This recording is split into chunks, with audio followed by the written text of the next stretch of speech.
শীতের সকালে ঘন কুয়াশায় ঢেকে আছে চারপাশ। মসজিদ থেকে ভেসে আসা ফজরের আজানের ধ্বনি গ্রামের নিস্তব্ধতাকে ভেঙে দিচ্ছে। ছোট্ট ছেলেটি আবির চোখ কচলাতে কচলাতে ঘুম থেকে উঠল। বাবা ডাকলেন, আবির ওঠো, ফজরের নামাজ পড়ে নাও। শীতে নামাজ পড়ার সওয়াব অনেক বেশি। আলস্য কাটিয়ে আবির অজু করতে গেল। ঠান্ডা পানিতে হাত দিতেই শরীর কেঁপে উঠল। কিন্তু বাবার শেখানো কথা মনে পড়ল, শীত যত বেশি সওয়াবও তত বেশি। আল্লাহ আমাদের চেষ্টা দেখেন।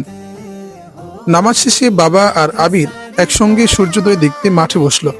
বাবা বললেন, এই শীত আমাদের ধৈর্য শেখায়, আর নামাজ আমাদের আল্লাহর কাছে আরো কাছাকাছি নিয়ে যায়। এই দুটো মিলেই তো সুন্দর জীবন। আবির বাবার দিকে তাকিয়ে বলল, তাহলে প্রতিদিন আমি নামাজ পড়ব, কারণ এতে আল্লাহ খুশি হন। বাবা হাসলেন,